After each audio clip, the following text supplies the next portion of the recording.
இப்பொழுதும் நாம் இன்றைக்கு படிக்க போகிற வேத வசனத்தை எடுத்துக்கொள்வோம். மார்க்கு புஸ்தகம் 9ஆம் அதிகாரம் 23வது வசனத்தை வாசிக்க கேட்போம்.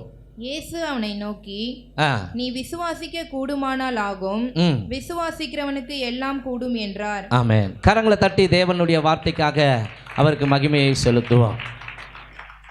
இங்கே கடந்த 1ஆம் தேதியிலிருந்து இந்த வார்த்தையை நாம் படித்து கொண்டு வருகிறோம். இயேசு அவனை நோக்கி, யாரை நோக்கி என்றால் அசுத்த ஆவி பிடித்த ஒரு வாலிபனை சீசர்களிடத்தில் இந்த அவன் என்று சொல்லப்படுகிற மனிதன் கொண்டு வருகிறான். ஆனால் சீசர்களால் அந்த அசுத்த ஆவியை துரத்த முடியாமல் போகிறது. அப்பொழுது அங்கே ஜனம் கூடுகிறது. அங்கே ஒரு தர்க்கம் உண்டாகி கொண்டிருக்கும் பொழுது ஆண்டவர் அங்கே வருகிறார். இங்கே என்ன தர்க்கம் அப்படின்னு சொல்லும் பொழுது அங்கே அந்த அசுத்தாவி பிடித்திருந்த அந்த வாலிபனுடைய தகப்பன் சொல்லுகிறான், போதகரே, என்னுடைய பிள்ளைக்கு அசுத்தாவி பிடித்திருக்கிறது, அதுவும் மோசமான அசுத்தாவி. அநேக நேரங்களில் அவனை அது மரணத்துக்கு நேராய் தள்ளி கொண்டு போகிறது. நெருப்பில் விழுந்து விடுகிறான், அவன் தண்ணீரிலே விழுந்து விடுகிறான், அவனை மிகவும் அலைக்கழிக்கிறது. இதை பார்க்கும் பொழுது பெத்த தகப்பனாகி எனக்கு அப்படியே ரொம்ப குடலாம் கலங்குது, என் மனசு தாங்க முடியல. நான் இவர்களிடத்தில் கொண்டு வந்தேன், உங்களுடைய சீசர்களிடத்தில் கொண்டு வந்தேன், ஆனால் உங்களுடைய சீசர்கள் இவனை அசுத்தாவின் பிடியிலிருந்து விடுவிக்க கூடாமல் போயிற்று அப்படின்னு சொல்லும் பொழுது என்ன சொல்லுகிறார் என்றால், அவனை என்னிடத்தில் கொண்டு வாருங்கள் என்று சொல்லி ஆண்டவர் அந்த அசுத்த ஆவி பிடித்திருந்த அந்த வாலிபனை பார்த்து, அந்த வாலிபனுக்குள்ளாக இருக்கிற அசுத்தாவியை பார்த்து அவர் கடிந்து கொள்கிறார். அசுத்த ஆவி அவனை விட்டு விலகி ஓடுகிறது. இப்போ ஆச்சரியப்பட்டு சீஷர்கள் மாத்திரமல்ல, ஆச்சரியப்பட்டு அந்த மனுஷன் கேட்குறாரு, ஆண்டவரே, இது சீசர்களால் முடியாமல் போய்விட்டது, இப்பொழுது உம்மிடத்தில் வந்திருக்கிறோம் அப்படின்னு அந்த மனுஷன் கேட்கும் பொழுது ஆண்டவர் சொல்கிறாரு, நீ விசுவாசிக்க கூடுமானால் ஆகும், விசுவாசிக்கிறவனுக்கு எல்லாம் கூடும். என்னுடைய சீசர்கள் வந்து தான் இந்த அசுத்த ஆவியை துரத்தணும் இல்லை, நீ விசுவாசித்தால், என்னுடைய நாமத்தை நீ விசுவாசித்தால் நீயே அசுத்த ஆவியை துரத்தலாம். அல்லேலூயா அப்படின்னு அங்கே ஒரு நல்ல அருமையான சத்தியத்தை கொடுத்திருக்கிறார், ஒரு வாக்கு தத்தத்தை கொடுத்திருக்கிறார்.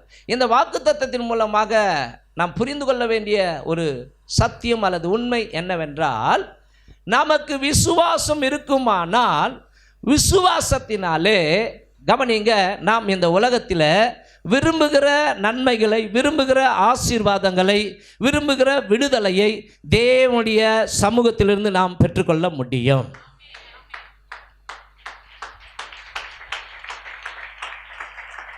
தேவன், கவனிங்க, நமக்கு விசுவாசத்தை கொடுத்திருக்கிறார். விசுவாசம் இல்லாமல் தேவனுக்கு பிரியமாய் இருப்பது கூடாத காரியம். ஏனென்றால் தேவன் ஒருவர் உண்டு என்றும் அந்த தேவனை தேடுகிறவர்களுக்கு அவர் பலன் கொடுக்கிறவர் என்றும் விசுவாசிக்க வேண்டும். கவனிங்க, இங்கே ரட்சிக்கப்பட்டேன்னு சொல்கிறவங்க மாத்திரம் கையை உயர்த்தி காட்டுங்க, நாங்கள் ரட்சிக்கப்பட்டாச்சுங்க, அதாவது இயேசு கிறிஸ்து என் உள்ளத்தில் நான் ஆண்டவராக ஏற்றுக்கொண்டேன் அப்படின்றவங்க மாத்திரம் கையை தூக்கி காட்டுங்க. ஆண்டவருக்கு மகிமுண்டாவதாக. எந்த அடிப்படையில்? விசுவாசத்தினால. ஏன்னா நம்மை நோக்கி சுவிசேஷம் வந்தது, எங்கள் கோயிலுக்கு வாங்க, ஏசப்பா உண்மையான தெய்வங்க, உங்கள் பாவங்களை சுமந்தார், உங்கள் சாபங்களை சுமந்தார், நீங்கள் நல்லா இருப்பீங்க, ஆண்டவர் உங்களை ஆசீர்வதிப்பார் அப்படின்னு சொன்ன உடனே அதை நம்புகிறோம் இல்லையா, அதை விசுவாசிக்கிறோம் இல்லையா. ஆகவே அந்த விசுவாசத்தை கொண்டு, கிருபையினாலே விசுவாசத்தை கொண்டு ரட்சிக்கப்பட்டீர்கள் என்று வேதம் சொல்லுகிறது. ஆகவே நம்முடைய தேவன் விசுவாசத்தை கனம் பண்ணுகிற தேவன்.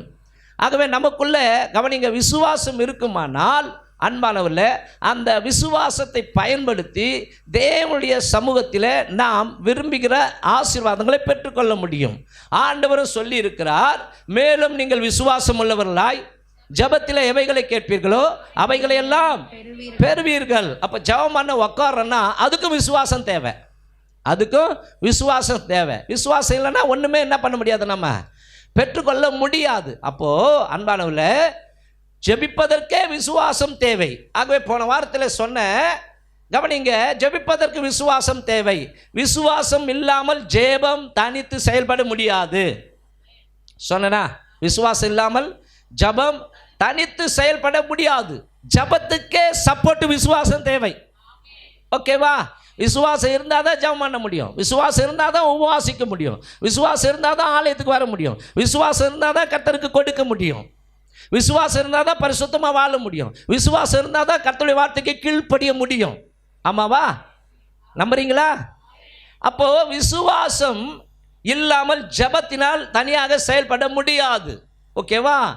ஆனால் ஜெபம் இல்லாமல் விசுவாசம் தனித்து இயங்கக்கூடியது. ஆமென். புரியுதா உங்களுக்கு? கவனிங்க, இப்போ ஒரு பேயை துரத்த போகிறேன்னா அங்கே முட்டி போட்டு ஏசப்பா இந்த பேய் ஓடணும், ஏசப்பா இந்த பேய் ஓடணும், ஏசப்பா இந்த பேய் ஓடணும்னு ஜெபிக்க தேவையில்லை. அவர் எனக்கு அதிகாரத்தை கொடுத்திருக்கிறார். அவருடைய நாமத்தின் மேல் விசுவாசம் உள்ளவர்களாய் அவரை ஏற்றுக்கொண்டவர்கள் எத்தனை பேர்களோ அத்தனை பேர்களும் தேவனுடைய பிள்ளைகளாகும்படிக்கு அதிகாரம் கொடுத்திருக்கிறேன் என்று ஆண்டவர் சொல்லியிருக்கிறபடினாலே இயேசுவின் நாமத்தில் அசுத்த ஆவியை இந்த மகனை விட்டு இந்த மகளை விட்டு விலகி போ அப்படின்னா அது அப்படியே ஆகும். ஆமென். அப்போ அந்த இடத்துல போய் பிசாசு துரத்த வேண்டிய இடத்துல முட்டி போட்டு ஆண்டவர் நோக்கி, ஏசப்பா உங்களுடைய நாமத்தில் நான் ஜெபம் பண்ணுறேன், பேய் போன ஆண்டவரே, பேய் போன ஆண்டவரே, பேய் போன ஆண்டவரே அப்படின்னு நம்ம ஜெபிக்க வேண்டிய அவசியம் இல்லை. நாம விசுவாசிக்கிறோம், இயேசுவின் நாமத்திலே கட்டளை கொடுக்க வேண்டும். ஆமென். விசுவாசிக்கிறவர்கள் நடக்கும் அடையாளங்கள். சில பேர் இது வரைக்கும் பேயை துரத்த மாட்டான், பயந்தாங்கொல்லியா இருப்பான். ஆமாம், ஆனால் வேதத்தை கரைச்சி குடிச்சிருப்பான். வேதத்தை கரைச்சி குடிச்சிருப்பான். ஆனால் பேயை துரத்துறதுக்கு, இப்படி சொல்கிறப்ப தப்பாக நினைக்காதீங்க, சில விசுவாசிங்களுக்கு பேயை துரத்துறதுக்கு துப்பு இல்லை. ஏன்னா அதுக்குள்ளே விசுவாசம் இல்லை. ஆனால் காட்டிக்க விசுவாசிங்க மாதிரி. ஆனால் பயந்தாங்கொல்லிங்க. ஆமாம், பயந்தாங்கொல்லிங்க. அதுக்கு பாஸ்டர் வர வைக்கணும். பாஸ்டர் எங்கே இருக்கிற? ஏமா நான் சென்னையில் இருக்கிறேன்னா கூட நீ வா, வர வரைக்கும் நான் வெயிட் பண்ணுறேன். அந்த அதிகாரத்தை தான் கர்த்தர் உனக்கு கொடுத்துருக்கிறாரு. இயேசுவின் நாமத்தில் அப்பாலே போ அப்படின்னா போங்க. ஒரு முறை கவனிங்க, பெர்னார்ட் பிளஸிங் அவருடைய கூட்டத்துக்கு போயிருந்தேன். பெர்னார்ட் பிளஸிங் செய்தி கொடுத்துட்டு அநேக பேய்களை துரத்தி கொண்டு இருக்கும்பொழுது, என்னால் மாத்திரம் இல்லைங்க, விசுவாசிக்கிற உங்களாலேயும் முடியும் அப்படியே பார்த்துக்கினே வந்தார். ஒரு சின்ன ஒரு 12 வயசு பிள்ளையை கூட்டார். வாப்பா தம்பிங்க வான்னாரு. வா, நம்ம வீட்டுக்கு வந்தான். அங்கே பேய்ங்க நிறைய ஆடுது. இந்த பேயை துரத்து, இயேசு நாமத்தில் துரத்து போகும், இந்த பேயை துரத்துன்றாரு. அவன் தயங்கினான். இல்லை நீ இயேசுநாதரை நம்புறியா? ஆமாம் நம்புறேண்ணா. நீ துரத்த முடியும், போ. அந்த பேய்க்கு முன்னாடி நில்லுன்னாரு. இப்படி டாட்டா காட்டுனார். பாய் பாய், போயிட்டு வா, இயேசு நாமத்தில் பாய் பாய், போ, பாய் பாய், டாட்டா காட்டுனோடனே அவன் போய் இயேசு நாமத்தில் பாய் பாய். பாய் பாய்னா என்ன? போயிட்டு வா, இங்கே இருக்காத, பாய் பாய், பாய் பாய்னோடனே ஓடியா போச்சுங்க. நான் கண்ணார கண்டேன். அப்போ கவனிங்க அன்பானவர்களே, உங்களாலேயும் முடியும். சரிங்களா? ஆகவே உங்களுக்குள்ள விசுவாசம் விலையேற பெற்றது. ஆகவே தான் அந்த விசுவாசத்தினாலே நீங்க அவனை துரத்திடுவீங்க அப்படின்னு அவனுக்கு தெரியும்படினால தான் முந்தி கொள்ளுகிறான். என்ன பண்றான்? பயத்தை உண்டாக்கிடுறான். ஒரு பயத்தை உண்டாக்கிடுறான். ஐயோ பேய் நம்மளாம் கை வைத்தா, நீ பயப்படுறனாலே தேவனை கனவீனப்படுத்துகிறாய் என்று அர்த்தம். நீ பயப்படுகிறாய் என்றால் தேவனை மட்டுப்படுத்துகிறாய் என்று அர்த்தம். தேவன் நமக்கு பயமுள்ள ஆவியை கொடாமல் அன்பும் பலமும் தெளிந்த புத்தியுமுள்ள ஆவியை கொடுத்திருக்கிறார். அமெரிக்க தேசத்தில் கென்னத்தேகன் அப்படின்னு ஒரு தேவ மனுஷன், விசுவாசத்தை போதிக்கக்கூடிய ஒரு தேவ மனுஷன்.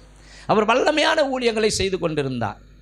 கர்த்தருக்குள் மரித்தார். பிற்பாடு அவருடைய மகன் ஜூனியர் கென்னத்தேகன் கர்த்தருடைய வார்த்தையை சொல்லி அவரும் ஊழியம் செய்து கொண்டிருக்கிறார். கவனிங்க, இந்த கென்னத்தேகன் ரட்சிக்கப்படுவதற்கு முன்பாக ஒரு கிறிஸ்தவ தம்பதிகளுக்கு குழந்தையாய் பிறந்தார். பிறக்கும் பொழுது கவனிங்க, ஒரு வயசு ஆகிய ஒரு சின்ன அப்படியே ஒரு கை குழந்தை மாதிரி, அதாவது அந்த 3 மாத குழந்தை மாதிரியே இருக்கிறார். இப்போது அந்த குழந்தை அப்படியே டாக்டர்கிட்டலாம் போய் செக் பண்ணி பார்த்த உடனே அந்த குழந்தைக்கு சரியான வளர்ச்சி இல்லை. ஹார்ட்டும் அந்த குழந்தைக்கு அந்த ஒரு வித்தியாசமான முறையில் இயங்கி கொண்டிருக்கிறது. ஆகவே மருத்துவ சிகிச்சை கொடுக்கலாம்னு சொல்லி மருத்துவ சிகிச்சை கொடுக்கிறார்கள். ஒரு 5-6 வருஷமாக சிகிச்சை கொடுக்கிறார்கள். இப்போது ஒரு 7 வயசுக்கு ஏற்ற அந்த சரீர வளர்ச்சி அந்த பிள்ளைக்கு இல்லை. அப்போ அந்த 1 வயசு குழந்தை மாதிரியே இருக்கிறான். இப்போ தாய் தகப்பனுக்கு ரொம்ப கஷ்டமாகி போயிடுச்சு. குழந்தை நடக்கவும் மாட்டேன்றான், படுக்கையாக இருக்கிறான், எல்லாத்தையும் இவங்க தான் செய்ய வேண்டியதாக இருக்கிறது. ஆகவே அந்த பிள்ளையை வளர்ப்பது கடினம் அப்படின்னு சொல்லி இப்பொழுது ஜெபிக்க ஆரம்பிச்சிட்டாங்க. என்னென்னு, ஆண்டவரே எங்களால் முடியவில்லை, இப்படி பிள்ளை இந்த இடத்துல இருந்து இவ்வளோ கஷ்டப்படணுமா, ஆகவே இந்த பிள்ளையை தயவு செய்து உங்களுடைய சமூகத்திற்கு எடுத்துக்கொள்ளும் அப்படின்னு சொல்லி ஜெபம் பண்ண உடனே கேட்குற குழந்தைக்கு எப்படி இருக்கும்? கேட்குற குழந்தைக்கு எப்படி இருக்கும்? கஷ்டமாக இருக்கும் இல்லையா? அப்போது அங்கே கூட அடிக்கடி வந்து பாட்டி பார்த்துட்டு போவாங்க. ஒரு நாள் வரும் பொழுது தன்னுடைய மகள் தன்னுடைய பேரனை ஆண்டவர் எடுத்துக்கொள்ளும்படிக்கு விதமாய் ஜெபிக்கிறாளே என்று சொல்லி தன்னுடைய மகள்கிட்ட இவங்க கடிந்து கொள்கிறாங்க. இந்த பிள்ளையை வளர்க்க உனக்கு கஷ்டமாக இருந்தால் சொல்லு, நான் எடுத்து போய் வளர்த்துக்கிறேன், எதுக்கு குழந்தை செத்து போகணும்னு சொல்லி நீ ஜெபம் பண்ணுற அப்படின்னு சொல்லி என்ன பண்ணாங்கன்னா குழந்தைய அவங்களே கொண்டு போயிட்டாங்க. இப்போது கவனிங்க, குழந்தைக்கு ஒரு என் குழந்தை மாதிரி தான் இருக்கிறாங்க அவர். இப்போ அவருக்கு 20 வயசாகி போட்டுது. எத்தனை வயசாச்சு? 20 வயது ஆகிவிட்டது. இப்போது 20 வயசில் இவங்க பாட்டிக்கு கூடுதலாக வயசாகி இப்போ முடியல பாட்டியால். இப்போ ஏன்னா அவங்க வயசும் முதிர்ந்த நிலைமைக்கு வந்தாச்சு. இப்போது அதே ரூமுக்குள்ளே படுத்த படுக்கையாக இருக்கிறான். ஆனால் பைபிள் அத்துப்படி ஒரு நபரை வச்சு அவங்களுக்கு ஒரு டீச்சரை வச்சு டியூஷன்லாம் சொல்லி கொடுத்து ஆங்கிலத்தை கற்றுக்கொள்ள எழுதக்கூடிய அந்த காரியெல்லாம் அவருக்கு வந்துடுச்சு. ஆகவே பைபிள் தான் அவருக்கு ஃபுல்லாக. பைபிள் ஆண்டவர், பைபிள் ஆண்டவர், பைபிள் ஆண்டவர், இப்படி தான் இருக்கிறார். அவருக்கு ஆசை எல்லா வாலிபருக்கு மாதிரி எழுந்து நடந்து ஊரை சுற்றி பார்க்கணும், சர்ச்சுக்கு போகணும், இப்படிலாம் ஆசை. ஆனால் முடியல. இந்த மாதிரி சூழ்நிலையில் வர்ற எல்லா ஊழியர்காரங்கிட்டையும் இந்த பாட்டியம்மா சொல்ல ஆரம்பிச்சிச்சு, என் பேரனை ஆண்டவர் எடுத்துக்கிறதுக்காக ஜெபம் பண்ணுங்க. பாட்டியே சொல்ல ஆரம்பிச்சிச்சு, என் பேரை செத்து போகிறதுக்காக ஜெபம் பண்ணுங்க, கடவுள் நல்ல மாதிரி வழியில்லாத மரணத்தை கொடுத்து என் பேரை குழந்தைய எடுத்துக்கணும் அப்படின்னு சொல்லி. ஒரு நாள் ஒரு வல்லமையான தேவ மனிதர் வந்தார். அந்த தேவ மனுஷங்கிட்ட இவங்க தன்னுடைய பாரத்தை பகிர்ந்து கொண்டாங்க. ஆகவே என் பேரை ஒருத்தன் இருக்கிறாங்க ரூமில், அவனுடைய நிலைமை இப்படி இருக்குது அப்படின்னு சொல்லி, தயவு செய்து உங்கள் ஜபத்தை ஆண்டவர் கேட்பார், அந்த பேர குழந்தை நல்ல மாதிரி தேவ சமூகத்தில் எடுத்துக்கொள்ளப்படணும், அதுக்காக ஜெபம் பண்ணுங்க, காண்பீங்கள் அப்படின்னு அவர் சொன்னார். இவங்க போய் காமிச்சாங்க. இவர் போய் கிணத்தைகனை பார்க்குறாரு. யார்? இந்த பாஸ்டர் போய் கிணத்தைகனை போய் பார்க்குறாரு. கிணத்துக்குள்ளே வாழணும்னு ஆசை இருக்குது, எழுந்து நடக்கணும்னு ஆசை இருக்குது. இப்போது இவர் கேட்டாராம், கென்னத் நீ சுகமாக விரும்புகிறாயா அப்படின்னு. ஆமான்னு அவன் கண்கள்லேயே அந்த அசைவை அந்த சைகை விருப்பத்தை எல்லாம் காமிச்சாராம். உடனே நான் உனக்கு ஒரு காரியத்தை கற்றுக் கொடுக்குறேன். நம்முடைய தேவன் விசுவாசத்தின் தேவன், விசுவாசத்தை கனம் பண்ணுகிறவர். மத்தேயு 21:22 விதமாய் சொல்லுகிறது, மேலும் நீங்கள் விசுவாசம் உள்ளவர்களாய் ஜபத்தில் எவைகளை கேட்பீர்களோ அவைகளையெல்லாம் பெறுவீர்கள் அப்படின்னு சொல்லப்பட்டிருக்கிறது. நீ என்ன பண்ணு, விசுவாசத்தோடு கூட ஆண்டவர்கிட்ட கேளு, நிச்சயமாக ஆண்டவர் உனக்கு மிராக்கிள் செய்வார், அற்புதங்களை செய்வார் அப்படின்னு சொல்லிட்டு வந்துட்டாங்க. வந்துட்ட உடனே பாட்டியம்மா கேட்குது, ஐயா ஜெபம் பண்ணிட்டீங்களா? ஜெபம் பண்ணிட்டேன். ஆனால் இப்படி சொல்லிட்டு வந்தது அவர் சொல்லலை, ஜெபம் பண்ணிட்டேன் அப்படின்னு சொல்லி போயிட்டார். இப்போ இவங்களுக்கு மனசுக்குள்ளே ஒரு திருப்தி வந்துச்சு. ஏன்னா இந்த ஊழியக்கார ஐயா வல்லமையான ஒரு ஊழியக்காரர், இவர் ஜெபம் பண்ணால் அப்படியே நடக்கும் அப்படின்னு சொல்லிட்டு அப்படியே ஒரு சில வாரங்கள் போகும் பொழுது திடீரென்று ஒரு நாள் அந்த அறையில் இந்த கிணத்து இவ்விதமாக மனசுக்குள்ளே சொல்லிட்டு போனார்ல, இப்படி ஆண்டவர் கேளு, மேலும் விசுவாசமுள்ளாய் ஜபத்தில் எவைகளை கேட்பீர்கள் அவைகளெல்லாம் பெறுவீர்கள் அப்படின்னு அந்த ஊழியக்காரர் சொன்னார் இல்லையா.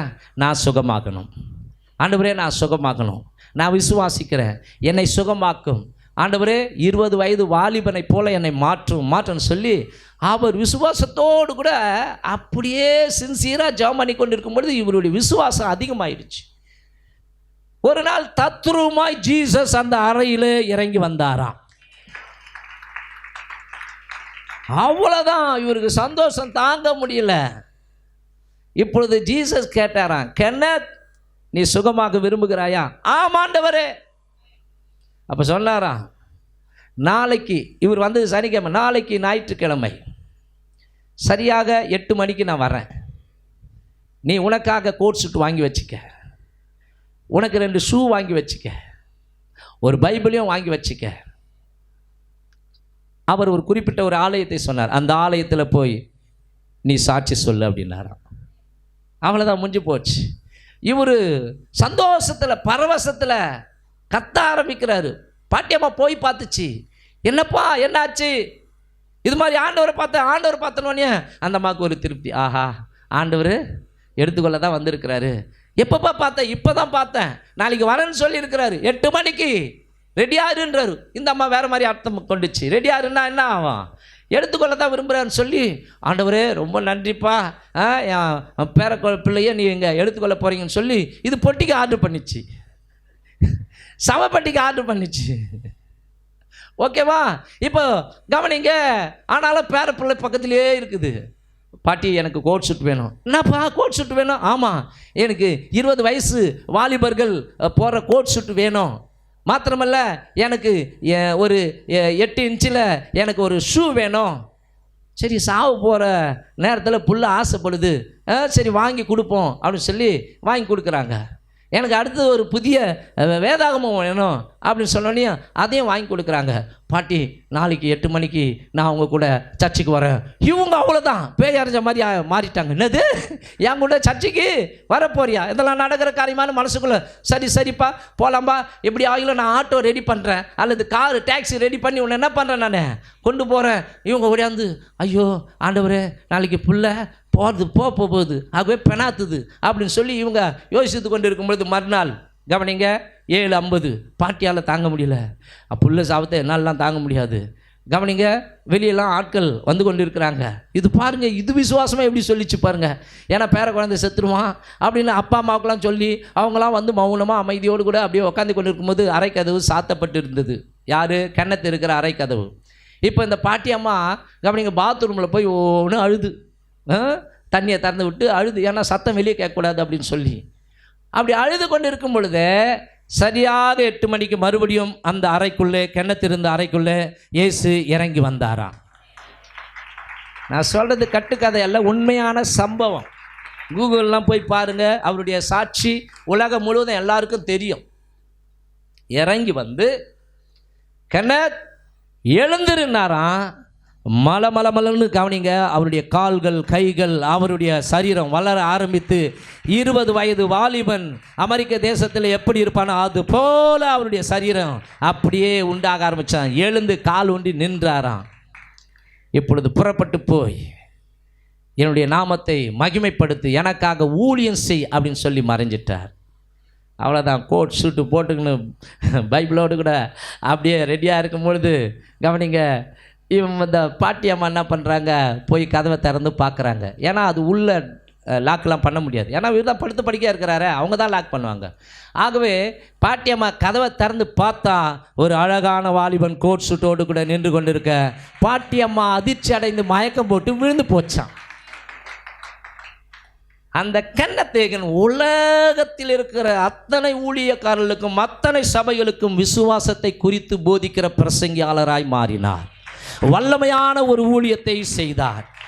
இந்த கால வேளையிலே உங்களையும் என்னையும் பார்த்து பரிசுத்த ஆவியானவர் சொல்லுகிற ஒரு சத்தியம் என்னவென்றால், நீ விசுவாசிக்க கூடுமானால் ஆகும், விசுவாசிக்கிறவனுக்கு எல்லாம் கூடும் என்றார். நீங்கள் காற்றையும் பார்க்க மாட்டீர்கள், மழையும் பார்க்க மாட்டீர்கள், ஆனாலும் வாய்க்காலை வெட்டுங்கள், உங்கள் மிருக ஜீவன்களும் ஆடு மாடுகளும் தண்ணீர் குடிக்கும்படிக்கு உங்கள் பள்ளத்தாக்கு தண்ணீராலே நிரப்பப்படும். அல்லேலூயா, ஆமென். விசுவாசிக்கிறவனுக்கு எல்லாம் கூடும். நீ விசுவாசித்தால் தேவனுடைய மகிமையை காண்பாய். விசுவாசத்தினால நீதிமான் பிழைப்பான். யூதா புஸ்தகத்தில் கடந்த வாரத்தில் படிச்சோம் இல்லையா? உங்கள் மகா பரிசுத்தமான விசுவாசத்தின் மேல் உங்களை உறுதிப்படுத்தி கொண்டு ஆவிக்குள் ஜெபம் பண்ணுங்கள். கிறிஸ்து மத்திய ஆகாயத்தில் வரும் பொழுது யாரை எடுத்துக்கொள்வார் என்றால், அவருடைய வருகையை விசுவாசத்தோடு கூட எதிர்பார்த்து காத்து கொண்டிருக்கிற பிள்ளைகளை தான் ஒரு நிமிஷத்திலே ஒரு இமைப்படுதிலே அவர் மறுரூபமாக்கி மகிமையின் சரீரத்தை கொடுத்து அவர் மத்திய ஆகாயத்தில் எடுத்துக்கொள்வார். அல்லேலூயா. நீங்கள் விசுவாசிக்க கூடுமானால் உங்களுடைய பிள்ளைகளின் திருமண காரியம் கைகூடி வரும். சூழ்நிலையை பார்க்காதீங்க, சரிங்களா? கஷ்டத்தை பார்க்காதீங்க, பணம் இல்லையேன்னு பார்க்காதீங்க. கவனிங்க, உலகத்தில் இருக்கிற சூழ்நிலையை பார்க்கிலும், உலகத்தில் இருக்கிற கஷ்டங்களை பார்க்கிலும், உலகத்தில் இருக்கிற பிரச்சனைகளை பார்க்கிலும் உங்களுக்குள் சுவாசத்தை கொடுத்து உங்களை ஜீவனோடு கூட வைத்திருக்கிற இயேசு மகா பெரியவர். ஜார்ஜ் முல்லர் என்கிற ஒரு தேவ மனிதன், கவனிங்க, பிரச்சனையை பார்த்து பேசுவாராம். பிரச்சனையே, உன்னை விட என் ஆண்டவர் எனக்குள் இருக்கிறாரே அவர் பெரியவர். ஆகவே உங்கள் பிரச்சனையை பார்க்கிலும் உங்களுக்குள் இருக்கிற இயேசு பெரியவர். ஹல்லேலூயா. தூங்குறவங்க ஒரு அல்லேலூயா. யாருமே இல்லை. ஆண்டவருக்கு ஸ்தோத்திரம். ஆக இந்த உலகத்திலே தேவனாலே கூடாத காரியம் ஒன்றுமே இல்லை. ஆகவே கடந்த வாரத்திலே நாம் விசுவாசத்தை குறித்து படித்தோம். ஆமாவா இல்லையா? எத்தனை பேருக்கு பிரயோஜனமாக இருந்தது? சந்தோஷம். இந்த வாரத்திலும் விசுவாசத்தை குறித்து நாம் படிக்க போகிறோம், தியானிக்க போகிறோம். இது ஒரு அருமையான சத்தியம். எனக்கு ரொம்ப ரொம்ப பிடிக்குங்க சப்ஜெக்ட். 2 சப்ஜெக்ட் ரொம்ப பிடிக்கும். ஒன்று விசுவாசம், இன்னொன்று பரிசுத்த ஆவியானவர். இந்த 2 குறித்து தான் எனக்கு ரொம்ப பிடிக்கும். என்கிட்ட இருக்கிறதுலாம் நிறைய விசுவாசத்தை குறித்த புஸ்தகங்கள், ஆவிக்குரிய புஸ்தகங்கள் நிறைய இருக்கும். அதே மாதிரி பரிசுத்த ஆவியானவரை குறித்த ஆவிக்குரிய புஸ்தகங்கள் நிறைய இருக்கும். எனக்கு இந்த 2 ரொம்ப பிடிச்ச ஒரு காரியம். அதில் தான் இந்த விசுவாசத்தை குறித்து உங்களுக்கு நான் சொல்ல விரும்புகிறேன். கடந்த காலங்களிலே கூட கவனிங்க, விசுவாசம் இல்லைன்னா நான் செத்தே போயிருப்பேன். இந்த விசுவாசம் தான் இந்த நாள் வரைக்கும் என்னை காப்பாற்றி கொண்டிருக்கிறது, இன்னும் வாழ வைக்கும், காப்பாற்றும். ஆமென். ஏன்னா என் ஆண்டவர் வாக்கு கொடுத்திருக்கிறார், நான் உன்னை விட்டு விலகுவதும் இல்லை, நான் உன்னை கைவிடுவதும் இல்லை, நீ உயிரோடு இருக்கும் நாளெல்லாம் ஒருவனும் உனக்கு முன்பாக எதிர்த்து நிற்பதையும் இல்லை. ஆகவே அன்பானவர்களே, கடந்த வாரத்திலே நாம் படித்தோம், நாம் யாரை விசுவாசிக்க வேண்டும்? தேவனை விசுவாசிக்க வேண்டும். ஆமென். தேவனை விசுவாசிப்பது மாத்திரமல்ல, தேவனுடைய வார்த்தையும் விசுவாசிக்க வேண்டும். அந்த விசுவாசத்தினால் உண்டாகும் முக்கியத்துவத்தை குறித்தும், விசுவாசம் என்பது என்ன என்பதை குறித்தும் நாம் படித்தோம். ஆமாவா இல்லையா? இன்றைக்கு நாம் படிக்க போகிற சத்தியம் 2 விதமான சிந்தனை, 2 விதமான விசுவாசம், 2 விதமான அறிக்கைகள் இருக்கிறது. இதை குறித்து படிக்க போகிறோம். இன்றைக்கு ஒரு புதிய காரியத்தை நாம் கற்றுக்கொள்ள போகிறோம். 2 விதமான சிந்தனைகள், 2 விதமான விசுவாசம், 2 விதமான அறிக்கைகள். இதை குறித்து இன்றைக்கு நாம் படிக்க போகிறோம். வாசிப்போம். என்னாகமம் புஸ்தகம் 13ஆம் அதிகாரம் 17வது வசனத்திலிருந்து 21வது வசனம் வரைக்கும் மைக்கில் வாசிப்பாங்க. அதை கவனமாய் நாம கேட்போம். அவர்களை மோசே கானான் தேசத்தை சுற்றி பார்க்கும்படி அனுப்புகையில் அவர்களை நோக்கி, நீங்கள் இப்படி தெற்கே போய் மலையில் ஏறி தேசம் எப்படிப்பட்டதென்றும், அங்கே குடியிருக்கிற ஜனங்கள் பலவான்களோ பலவீனர்களோ, கொஞ்சம் பேரோ அநேகம் பேரோ என்றும், அவர்கள் குடியிருக்கிற தேசம் எப்படிப்பட்டது, அது நல்லதோ கெட்டதோ என்றும், அவர்கள் பட்டணங்கள் எப்படிப்பட்டதென்றும், அவர்கள் கூடாரங்களில் குடியிருக்கிறவர்களோ கோட்டைகளில் குடியிருக்கிறவர்களோ என்றும், நிலம் எப்படிப்பட்டது, அது வளப்பமானதோ இளப்பமானதோ என்றும், அதில் விருட்சங்கள் உண்டோ இல்லையோ என்றும் பாருங்கள். தைரியம் கொண்டிருந்து தேசத்தின் கனிகளிலே சிலவற்றை கொண்டு வாருங்கள் என்றான். அக்காலம் திராட்சை செடி முதற்பழம் பழுக்கிற காலமாய் இருந்தது. அவர்கள் போய் சீன் வனாந்திரம் தொடங்கி ஆமாத்துக்கு போகிற வழியாகிய ரேகோப் மட்டும் தேசத்தை சுற்றி பார்த்து, போதும், சுற்றி பார்த்து விட்டு கடந்து வந்தார்கள். கவனிங்க, இங்க படிக்கிற ஒரு சங்கதி என்னன்னா, மோசே இஸ்ரவேலின் 12 கோத்திரத்தின் தலைவர்கள் 12 பேரை ஆண்டவர் கொடுப்பேன் என்று வாக்கு பண்ணின ஒரு நாடு, அந்த நாட்டின் பெயர் கானான். அந்த நாடு எப்படிப்பட்ட நாடு, அங்கே குடியிருக்கிற மக்கள் எப்படிப்பட்டவர்கள், அந்த தேசத்தின் வளங்கள், இதையெல்லாம் வேவு பார்த்துட்டு வரும்படிக்கு கோத்திரத்துக்கு ஒருவராக 12 கோத்திரத்தின் 12 மனிதர்களை அனுப்புகிறார். இதுதான் அங்கே சொல்லப்படுகிற ஒரு காரியம். இப்போ போய் அவங்க அந்த நாடு முழுவதும் உளவு பார்த்துவிட்டு திரும்பி வருகிறார்கள். திரும்பி வரும்பொழுது அடுத்து 14வது வசனத்தில் அடுத்து அதே 13வது வசனத்தில் 12 பேர் போய் சுற்றி பார்த்துட்டு வந்தாங்க இல்லையா? அந்த 12 பேரில் 10 பேர் கவனிங்க, தவறான சிந்தனை உடையவர்களாக, தவறான விசுவாசம் உடையவர்களாக, தவறான அறிக்கை உடையவர்களாக அங்கே சில காரியங்களை சபைக்கு முன்பாக சொல்லி சபையை கதிகலங்க வைக்கிறார்கள். சபை இப்போ பயந்து நடுநடுங்கி மோசே மேல பாயுது. மோசே செத்தா எங்களை புதைக்கிறதுக்கு புத குடி அல்லது இடம் இல்லைன்னு சொல்லியா நீ வனாந்திரத்துக்கு கொண்டு வந்த? நாங்கள் எகிப்திலேயே இருந்திருந்தா நல்லா இருந்திருப்போமே, இந்த வனாந்திரத்தில் வந்து நாங்கள் செத்து போக போறோமேன்னு சொல்லி எல்லாரும் கவனிங்க அவிசுவாசத்தில் கலங்கி போனார்கள். அதை இப்பொழுது வாசிக்கலாம். அதே அதிகாரம் 32வது வசனத்திலிருந்து 33வது வசனம் வரைக்கும் வாசிக்க கேட்போம். நாங்கள் போய் சுற்றி பார்த்து வந்த அந்த தேசம் தன் குடிகளை பட்சிக்கிற தேசம். நாங்கள் அதிலே கண்ட ஜனங்கள் எல்லாரும் மிகவும் பெரிய ஆட்கள்.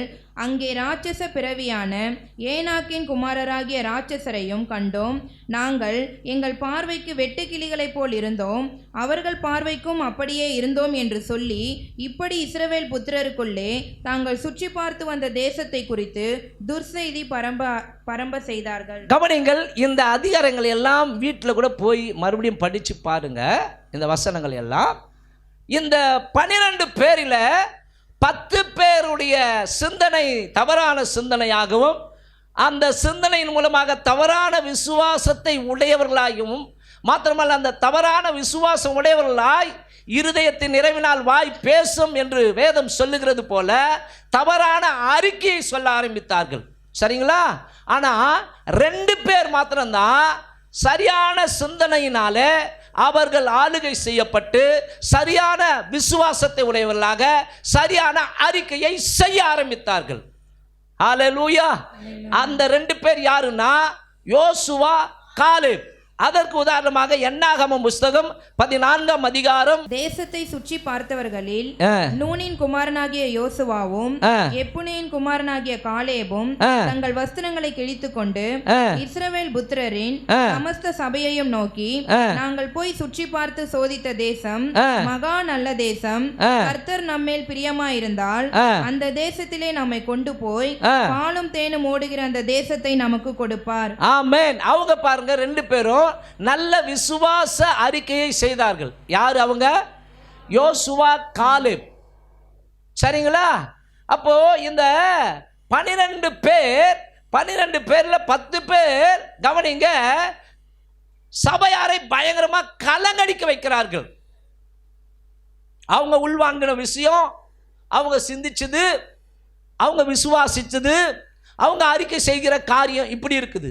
ஆனால் 2 பேர் மாத்திரம் கவனிங்க சரியான சிந்தை உடையவர்களாய் அந்த தேசத்தை தேவன் எப்படி பார்த்து சிந்திப்பாரோ அப்படி சிந்தை உடையவர்களாய் உள்வாங்கி, மாத்திரமல்ல சரியான விசுவாசம் உடையவர்களாய் சபைக்கு முன்பாக வந்து சொல்லுகிற ஒரு காரியம் என்னவென்றால், அவர்கள் சொல்லுகிறார்கள், கர்த்தர் நம்மேல் பிரியமாயிருந்தால் அந்த தேசத்திலே நம்மை கொண்டு போய் பாலும் தேனும் ஓடுகிற அந்த தேசத்தை நமக்கு கொடுப்பார் அப்படின்னு சொல்றாங்க. இந்த 2 பேருக்காக கை தட்டலாமா?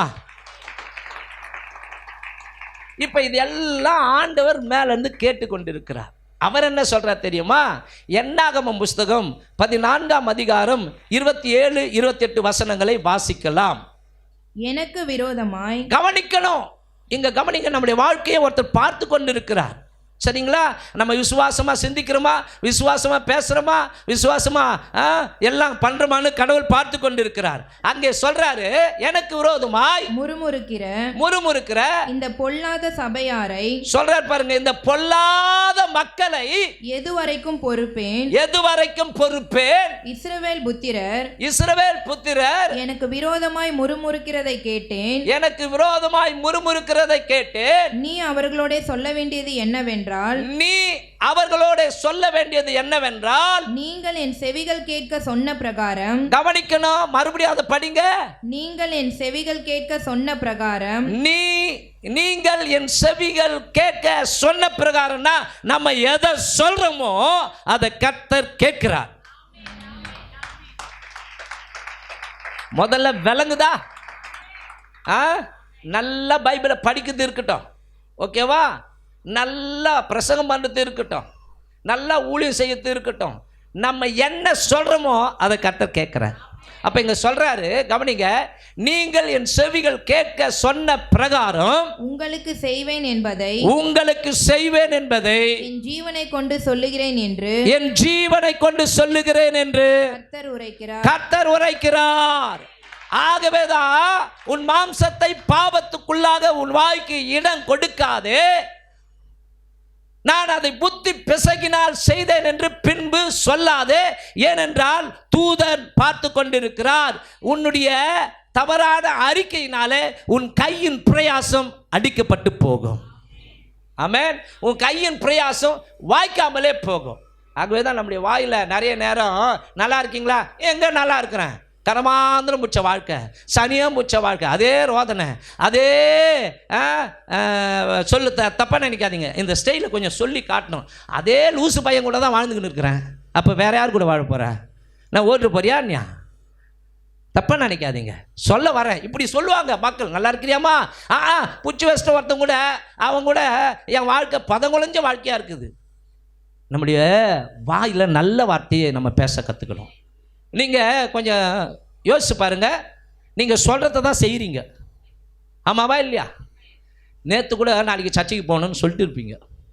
டூருக்கு போனோன்னா அதுக்கு முன்னாடியே சொல்லுவீங்க, டூருக்கு போகணும், ஓகேவா, ஆமாவா இல்லையா? ஒரு ஃப்ரெண்டை பார்க்க போனோன்னா அந்த என்ன பண்ணுவீங்க, முன்னாடியே சொல்லுவீங்க. எந்த ஒரு காரியத்தையும் கல்யாணத்துக்கு போகணும் மனசுக்குள்ளேயே வச்சுருந்து போவீங்க, யாருக்கிட்டையாவது சொல்லிட்டு இருப்பீங்க, அம்மா நாளைக்கு கல்யாணத்துக்கு நான் போகணும், ஆமாவா இல்லையா? ஆகவே நம்முடைய வாயிலிருந்து வருகிற வார்த்தை, கவனிங்க, பிரயோஜனமான வார்த்தைகளாக இருக்க வேண்டும், பக்தியுள்ள வார்த்தைகளாக இருக்க வேண்டும். கர்த்தர் கிரியை செய்யும்படிக்கு அவருடைய வாக்குத்தத்தமான வார்த்தைகளை செய்ய நம்ம சொல்ல வேண்டும். கர்த்தர் எனக்காக யாவையும் செய்து முடிப்பார். நான் ஆண்டவருடைய பிள்ளை, எனக்கு நடக்கும். ஆமா, நான் ஒரு வீட்டை கட்டுவேன், என் பிள்ளைக்கு திருமண காரியம் நடக்கும், எனக்கு ஒரு கர்ப்பத்தின் கனியை கொடுப்பார், நான் கீழாகாமல் மேலாவேன். இப்போ நான் கடங்காரனா இருப்பேன், இப்போ நான் கடங்காரனா இருக்கலாம், சூழ்நிலைகள் மாறும். கர்த்தர் எனக்கு ஒரு திறந்த வாசலை வைத்திருக்கிறார், அதை ஒருவனை பூட்ட முடியாது. ஆமென். கெட்டு போகிறவனுக்கு இப்படிப்பட்ட உபதேசம் பைத்தியமாய் தோன்றுகிறது, ரட்சிக்கப்படுகிற நமக்கு இது தேவபலனாய் மாறுகிறது. ஆமென். அப்போ கவனிங்க, இந்த 12 பேர் கவனிங்க, வாழ்க்கையில் அவங்க சுற்றி பார்த்து விட்டு வந்த தேசத்தை 10 பேர் கவனிங்க, ஐயோ அங்கே போனோம் செத்தோம், நம்ம பாஷையில் சொல்லலாம், அங்கே போனோம் நாம செத்தோன்றாங்க. ஆனால் 2 பேர் கர்த்தர் நம்மேல் பிரியமாயிருக்கிறார், அந்த தேசத்தை நாம் எளிதில் சுதந்தரித்துக் கொள்வோம். ஆமென் அப்படின்னு சொல்கிறாங்க. ஆகவே இந்த நாளில் விசுவாசத்தை 2 விதமாய் பிரிப்போமானால், ஒன்று தெய்வீக விசுவாசம், இன்னொன்று மனுஷிக விசுவாசம். கிட்டத்தட்ட இந்த மாதிரி காரியங்களை பல ஆண்டுகளாக தேவனுடைய பிள்ளைகளுக்கு நான் கற்றுக் கொடுத்து கொண்டு வருகிறேன். ரேர் தான் சபையில் இது மாதிரி பிரசங்கம் பண்ணுது. ஆனால் இதை இந்த சிஜி கிளாஸ் அப்படின்னு சொல்லுவாங்க, அதில் நிறைய இந்த மாதிரி சத்தியத்தை தேவ பிள்ளைகளுக்கு நான் கற்றுக் கொடுத்து வந்திருக்கிறேன். நிறைய பேர் இதை கேட்டு பிரயோஜனப்பட்டு இருக்கிறாங்க. பாஸ்டர் ரொம்ப சூப்பராக இந்த சத்தியம் இருக்குது, இது மாதிரி நாங்கள் வாழும் பொழுது, இது மாதிரி நாங்கள் நடந்த பொழுது, இது மாதிரி நாங்கள் பண்ண பொழுது எங்கள் வாழ்க்கை மாறியதுன்னு சொல்லி சாட்சி கொடுத்திருக்கிறார்கள். இது உண்மை. ஹல்லேலூயா. அப்போ கவனிங்க, 2 விதமான விசுவாசம், தெய்வீக விசுவாசம், மனுஷிக விசுவாசம். இந்த தெய்வீக விசுவாசத்திற்கு உதாரணமாக எப்பொழுதுமே ஆபிரகாமை சொல்லுவோம். நம்ம அந்த இடத்துல வரமாட்டோம், ஆபிரகாமை சொல்லிவிட்டு நம்ம வாட்டு போயின்னு இருப்போம். ஏன் அந்த இடத்துல நீங்களும் நானும் இருக்கக்கூடாது? ஆமென். வரமாட்டேன். ஆமென். பாஸ்டர், தெய்வீக விசுவாசத்துக்கு நான் தான் உதாரணம். நான் சொல்றேங்க, நான் தாங்க உதாரணம். ஏன்னா நான் ஆண்டவரை கண்டு விசுவாசிக்கவில்லை, காணாமலேயே நான் விசுவாசிக்கிறேன். கவனிங்க, ஆபிரகாம் தன்னுடைய சரீரம் செத்து போனதையும் சாராளுடைய கர்ப்பம் செத்து போனதையும் அவன் உணராதிருந்தான். ஆகவே அந்த விசுவாசம் தெய்வீக விசுவாசத்துக்கு வருகிறது. ஆனால் சீஷர்கள் எல்லாம் பூட்டியிருந்த அறைக்குள்ளே சம்பாஷணை செய்து கொண்டிருக்கும் பொழுது தோமாவை பார்த்து சொல்லுகிறார்கள், தோமா, இயேசு தாம் சொன்னபடியே உயிரோடு கூட எழுந்தார். இப்ப தோமா, நான் நம்ப மாட்டேன், போங்கடா, நீங்களா டூப் விடுறீங்க, நீங்கள் சொல்கிறதெல்லாம் கட்டுக்கதை, நான் நம்ப மாட்டேன். எதிர்க்க இயேசுநாதர் வந்து அப்படி விழாவில் கை போட்டால் ஒளியன்னு சொல்லி முடிக்கிறதுக்குள்ள பூட்டி இருந்த அறைக்குள்ள இயேசு வந்து நின்றார். ஆண்டவரேன்னு சொன்னாங்க. யாரு? தோமா, அற்ப விசுவாசிய. என்னை பார்த்தா தான் நம்புன்னு சொன்னல, வா வந்து கை போடு, ஆண்டவரே என்ன மன்னிங்க. ஆண்டவர் இப்பொழுது நம்மளை பார்த்து அப்பவே தீர்க்க தரிசனமாக சொல்லுகிறார், நீ பார்த்ததுனால விசுவாசிக்கிறாய், என்னை கண்டதினாலே விசுவாசிக்கிறாய், உனக்கு பின்வருகிற சந்ததியோ என்னை காணாமலேயே விசுவாசிப்பார்கள். என்னை கண்டு விசுவாசிக்கிறவனை பார்க்கலாம், என்னை காணாமல் விசுவாசிக்கிறவனே பாக்கியவான். அப்போ உங்கள் விசுவாசம் தெய்வீக விசுவாசமா இல்லையா? எத்தனை பேர் என் விசுவாசம் தெய்வீக விசுவாசம் சொல்றீங்க? என் விசுவாசம் தெய்வீக விசுவாசம் அப்படி சொல்லணும். ஹல்லேலூயா. பக்கத்தில் அப்பா இருந்து கேட்டுக்கு நிற்கிறாரு அப்படின்ற ஒரு விசுவாசம் இருக்கணும். இப்போ கவனிங்க, இயேசு குறித்து பிரசங்கம் பண்ணி கொண்டு இருக்கிறாரு அகஸ்டின் ஜெபக்குமார். அப்படி பிரசங்கம் பண்ணி கொண்டிருக்கும் பொழுது இயேசு கிறிஸ்துவின் அந்த கல்வாரி சிலுவையின் அந்த காரியங்களை சொல்லி கொண்டிருக்கும் பொழுது கவனிங்க, மரித்த நிலைமையில் ஒரு புகைப்படத்தை காமிச்சு, இப்படி தான் ஆண்டவர் உங்களுக்காக சிலுவையில் மரித்தார், இந்த இயேசு எத்தனை பேருக்கு வேணும்னு சொன்னோடனே கவனிங்க, பின்னாடி நின்று ஒருத்தன் எழுந்து நின்று, நீங்கள் காண்பிக்கிற இயேசு எனக்கு வேண்டாம் அப்படின்னு சொல்லிட்டு உங்கள் பக்கத்தில் வெள்ளை உடைகளோடு கூட ஜொலிக்கிறாரே, அந்த இயேசு எனக்கு வேண்டும். திரும்பி பார்த்தா இல்லை. ஆனால் அவன் கண்ணுக்கு இயேசு கிறிஸ்து உயிர் உள்ளவராய் அருகிலே இருப்பதை பார்க்க முடிகிறது. ஆமென், ஹல்லேலூயா. விசுவாசிக்கிறவனுக்கு எல்லாம் தெரியும். நீ விசுவாசித்தா உன் கண்ணை திறப்பாரு. நான் மாத்திரம் பேசுறது தெரியாது, இங்க இயேசு உலாவுவதே தெரியும். ஆமென், ஹல்லேலூயா. வரும் பொழுது கவனிங்க, ஒரு விசுவாசத்தோடு கூட வரணும். சரிங்களா? இன்னைக்கு அந்த மூஞ்சை பார்க்கணுமா, இந்த மூஞ்சை பார்க்கணுமா, அந்த பொம்பளை பார்த்து சோத்திரம் பண்ணோம், இந்த ஆளை பார்த்து சோத்திரம் பண்ணோம், ஒதுங்கி போகிறதுக்கு என்ன பண்ணுறது, அந்த ஆள் இப்படி வந்தால் இப்படி போகலாம், அந்த பொண்ணு இப்படி வந்தால் இப்படி போகலாம், இந்த மைண்ட் செட்டை போட்டு கூட வரக்கூடாது. இன்னைக்கு ஆண்டவரை போய் நான் சந்திக்கணும். ஹல்லேலூயா. இப்படி விசுவாசத்தோடு கூட வாங்க, நீங்க ஆண்டவரை பார்க்க முடியும். ஹல்லேலூயா, ஆமென். அப்ப காலேப், யோசுவா இவங்களுக்குள்ள இருந்தது தெய்வீக விசுவாசம். சரிங்களா? அந்த 10 பேருக்குள்ள இருந்தது மனுஷிக விசுவாசம். ஓகேவா?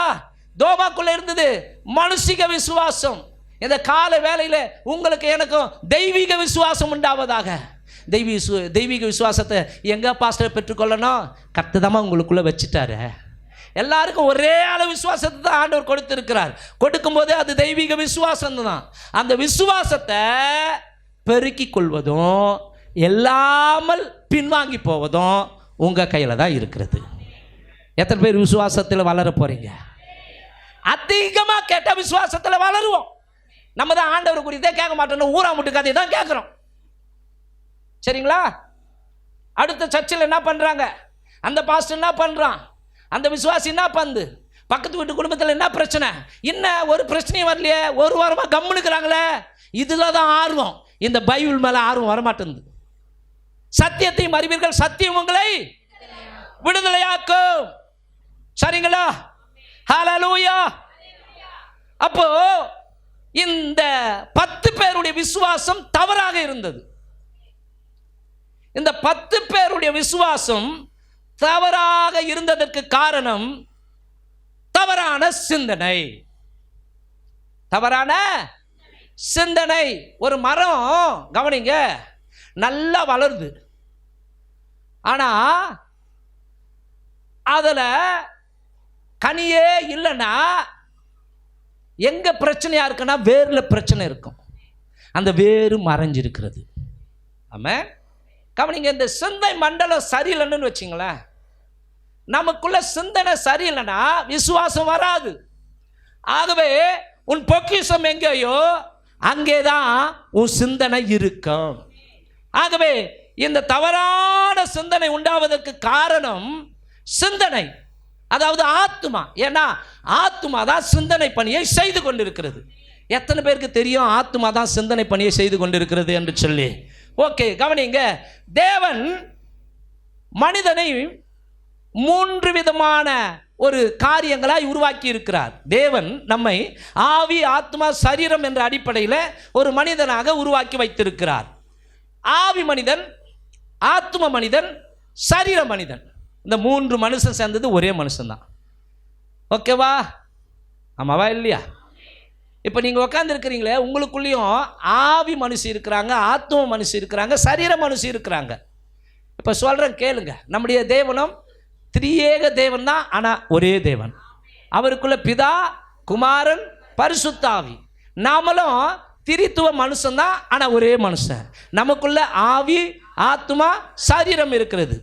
இப்போ ஆவி மனிதனுக்குள் இருக்கிற காரியங்கள் உணர்வு, ஐக்கியம், மனசாட்சி. இந்த 3 ஆவி மனிதனுக்குள்ள இருக்கிறது. புரிஞ்சுதுங்களா? ஆவி மனிதனுக்குள்ள இந்த மனசாட்சி சொல்றேன் இல்லையா, டேய் உனக்கு மனசாட்சி இருக்குதாடா, மனசாட்சி இருந்தால் அப்படி செய்வியான்ற இல்லையா, இந்த மனசாட்சி எங்கெங்க இருக்குது? ஆவியில இருக்கிறது. ஆவி மனிதனுக்குள்ளே இருக்கிறது. அப்போ ஆவி மனிதனுக்குள் உணர்வு, ஐக்கியம், மனசாட்சி இருக்கிறது. இப்போ ஆத்தும மனிதனுக்குள் மனம், அறிவு, உணர்ச்சி, சித்தம் இது இருக்கிறது. ஓகேவா? இந்த விருப்பம்ன்றாங்க இல்லையா, லவ்ன்றமே, தப்பா நினைக்காதீங்க. லவ்லாம் எங்கே வருது? ஆத்மாவில் வருது. ஓகேவா?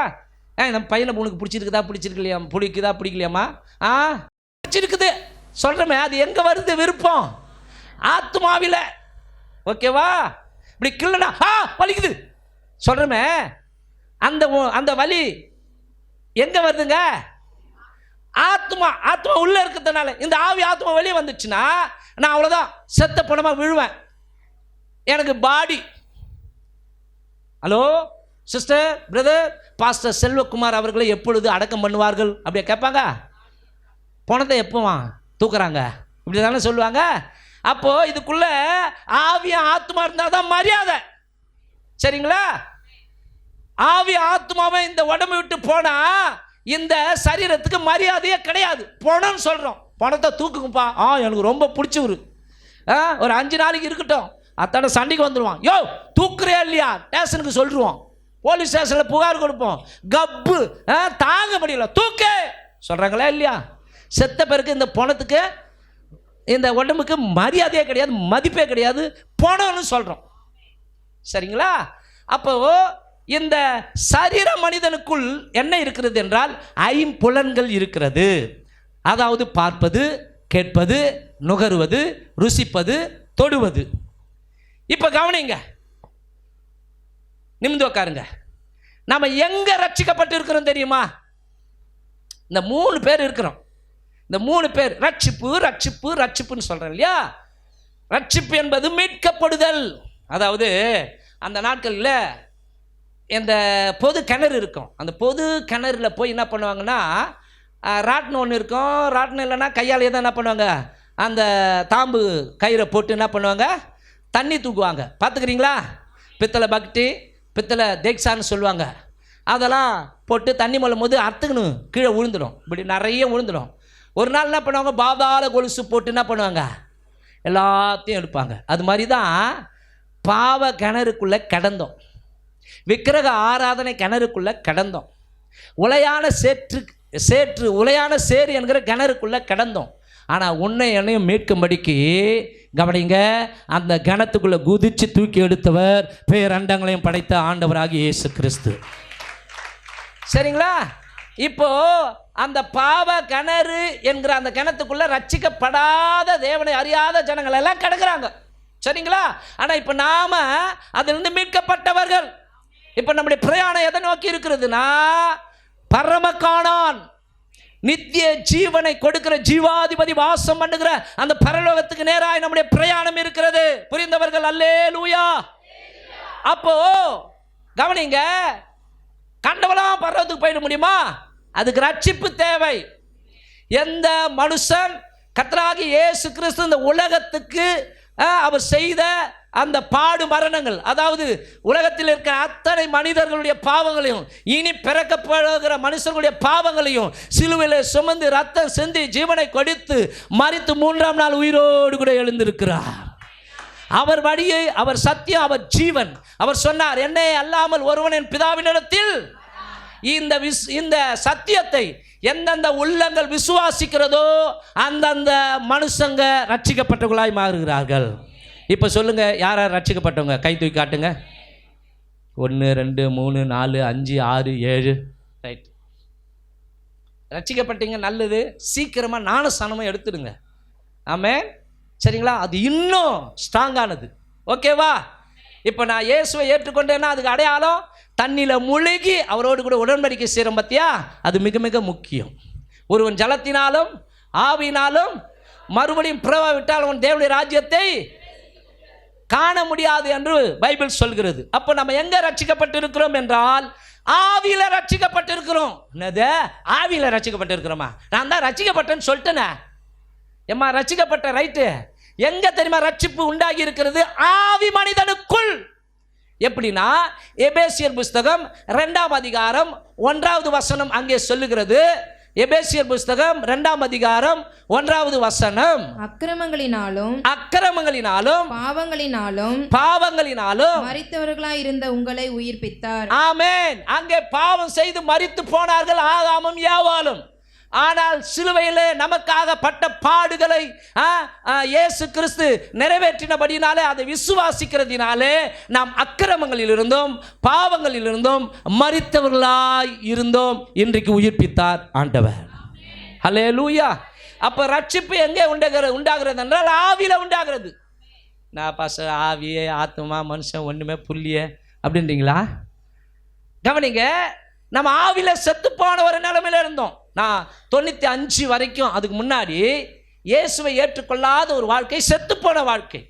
அப்போ என்னைக்கு இயேசுவை ஏற்றுக்கொண்டேனே அன்னைக்கு ஆவியில் உயிர்ப்பிக்கப்பட்டேன். என் ஆவிக்கும் தேவனுடைய ஆவிக்கும் தொடர்பு உண்டாகி விட்டது. என் ஆவிக்கும் ஆண்டவருக்கும் தொடர்பு உண்டாக்கி விட்டது. இப்பொழுது நான் தேவனுடைய பிள்ளை. இப்போ என்னுடைய ஆத்மா உடனே ரட்சிக்கப்பட்டுடாது. இப்போ என் ஆத்மாவை நான் என்ன பண்ணுறேன்னா மறுரூபமாக்கி கொண்டிருக்கிறேன். புரியுதா? முதல்ல ஆமென். ரட்சிக்கப்பட்டன்றவன் அநியாயம் பண்ணுறான்றாங்க இல்லையா? கோயிலுக்கு போகுது, அது மூஞ்சிக்கு கோயிலுக்கு போகுது பாஸ்டரா. ஒரே வாயை தந்தாவே கெட்ட வார்த்தை தான். அது மூஞ்சிக்கு கோயிலுக்கு போகுது பாஸ்டர். கோழாயில் சண்டை போகுது, அது மூஞ்சிக்கு கோயிலுக்கு போகுது பாஸ்டர். என்ன பண்ணுது? போய் குடிக்க போகுது சொல்கிறாங்க இல்லையா? ஏன்? ஆத்மாவில் என்ன இல்லை? அவங்க மறுரூபம் இல்லை.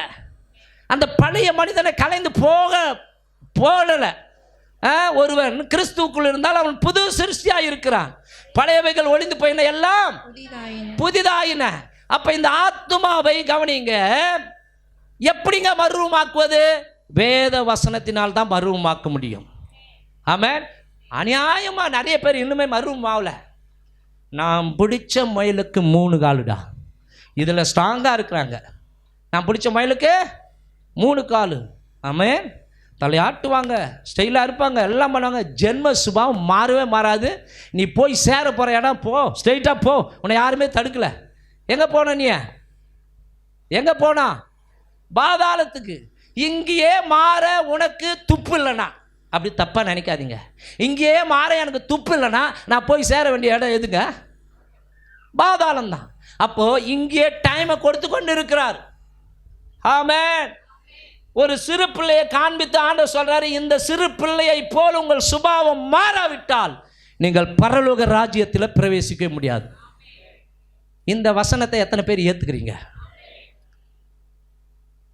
நல்லா தாங்க சொல்லுங்களேம்மா. சத்தியமாக நீங்கள் மாறி ஆகணும். அப்போ ஆமாம். சின்ன பிள்ளை இன்னைக்கு சண்டை போனால் நாளைக்கு பேசும். சின்ன பிள்ளை மனசுக்குள்ளே ஒன்றுமே வச்சுக்காது, பொச்சிருப்பு வச்சுக்காது, பொறாமை வச்சுக்காது, பெருமை கொள்ளாது, கர்வம் கொள்ளாது, ஆணவம் வச்சிருக்காது, திமிர்தானம் பண்ணாது. ஆமாவா இல்லையா? நாளைக்கு கேட்டால் எல்லாத்தையும் மறந்துடும். அந்த மாதிரி தான் கர்த்தர் சொல்கிறார், இந்த சிறு பிள்ளையை போல் நீங்கள் மாறாவிட்டால் தேவனுடைய ராஜ்யத்துக்குள்ளே பிரவேசிக்க முடியாது. அப்போது அன்பானவர்களே, ரோமர் 12:2 சொல்லுகிறது, நீங்கள் இந்த பிரபஞ்சத்திற்கு ஒத்த வேஷம் தெரியாமல் ஒத்த வேஷம். இவங்க கவனிங்க, வெளியே காட்டிக்க மாட்டாங்க, ஆனா மனசால ஒத்து போவாங்க. நீங்கள் இந்த பிரபஞ்சத்திற்கு ஒத்த வேஷம் தெரியாமல் தேவனுடைய நன்மையும் பிரியமும் பரிபூர்ணமான சித்தம் என்னதென்று பகுத்தறியத்தக்கதாக உங்கள் மனம் புதிதாகிறதினாலே மறுரூபமாகுங்கள். அப்போ வேத வசனத்தை கொண்டுதான் நாம் என்ன பண்ண முடியும்? ஆத்துமாவை மறுரூபமாய் மாற்ற வேண்டும். சரீரம் ஒரு நாள ரட்சிக்கப்படாது. ஏன்னா ஆண்டவர் சொல்லி இருக்கிறாரு, மாம்சமும் இரத்தமும் தேவனுடைய ராஜ்யத்துக்குள்ள பிரவேசிக்காது. சரிங்களா? இது வரைக்கும் புரிஞ்சுதுன்றவங்க மாத்திரம் கையை தூக்கி காட்டுங்கம்மா. புரியுதம்மா? இல்லை ஆமே, நான் சொல்கிறதுக்காக ஆமேன்றீங்களா? புரிஞ்சுதா? நல்லா கையை தூக்கி காட்டி புரிஞ்சுதுங்க.